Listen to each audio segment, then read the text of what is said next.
what do I want to talk about today?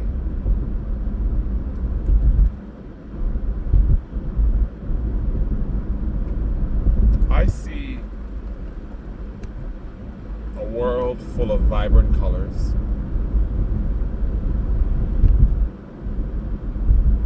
beautiful sounds, and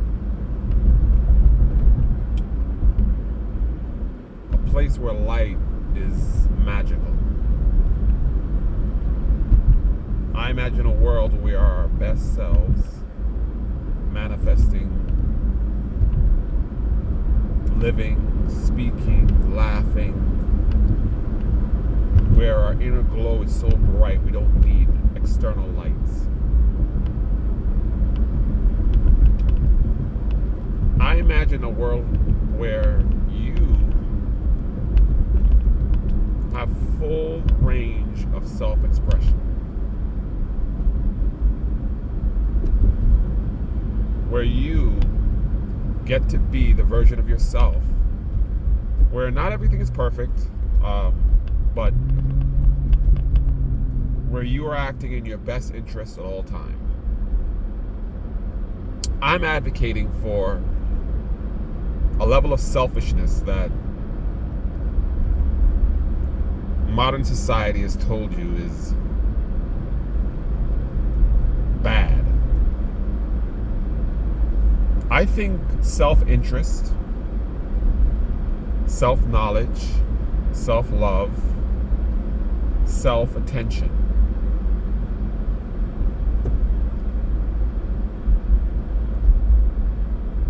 is something that should be valued again. Because people who love themselves, and I don't mean it in a woo-woo way, but people who love themselves, who care for themselves,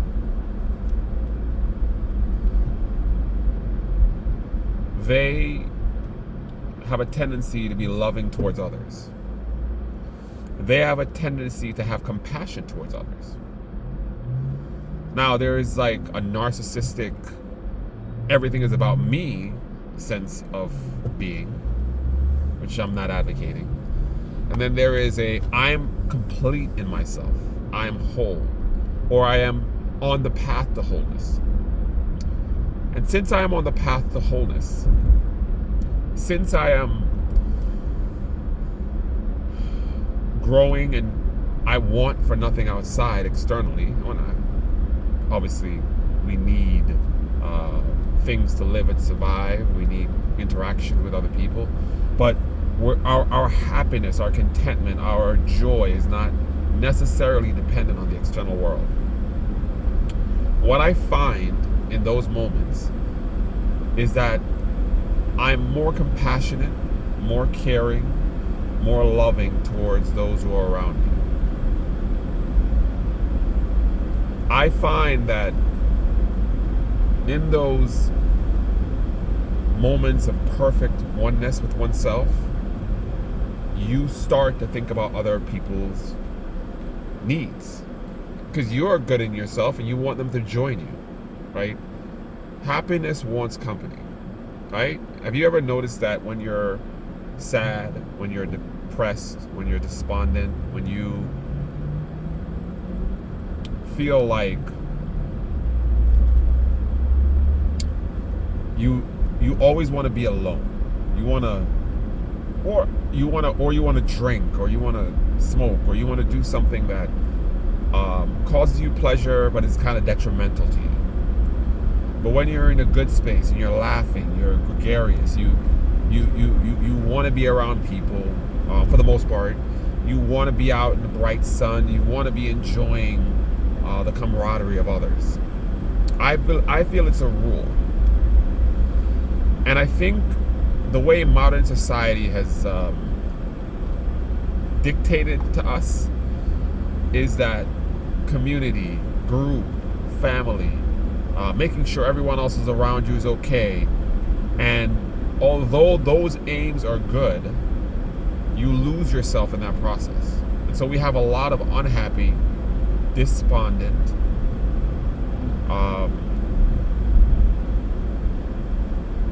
sad, hollow shells of people. Now, there are going to be some people who watch this and say, what are you talking about? I'm living the best life. Yeah, I don't have money, and yeah, I'm not going to argue with you. This might be the best version that you've had, but I'm going to expand my ego and say that you haven't spent as much time on yourself. The world around us is so distracting. And I'm not advocating separating yourself from this world. What I'm saying is, you have to hold two things always in the forefront. The external stimulus, the external, like the feeling of the cold, the cool breeze, the sun, worrying about traffic and accidents, and nourishing your body. And you have to think about all those things. Those things always have to be at the forefront of your mind. You're a part of a community. You're a part of a group. Those things have to be at the forefront. Yes. You can't lose sight of that, right? Because that leads to real selfishness, real narcissism, real lack of taking care of yourself, right? But at the same time, you have to hold even stronger, even with more vivacity, the idea, this strong knowledge that you are a soul within a body, that you are an eternal being that's interacting with imperfect, changeable things. And with that knowledge of your perfection in motion, so to speak, what you're going to realize is that if you don't keep those two things, those two dichotomies always in your mind, you're going to lose yourself to the world around you, the matrix. You're going to become an NPC, and you're going to act in ways that are counter to yourself. But if you're too into yourself and forget that you're a physical body in the world interacting, then you can lead into madness, into depression, into narcissism. So what I'm saying is not easy, but what I'm advocating for is a concentration on this soul, spiritual, who am I connection. Because by focusing on that and getting right with that, it precludes, it almost guarantees that you are going to interact with the world in a more authentic way, which is always going to be better for the community at large. So this is why I'm advocating this. And one of the dangers of doing like something online and doing videos and talking about these kind of esoteric topics, it's not very popular, and you can get so niche, so specific in what you're talking about that you can lose people.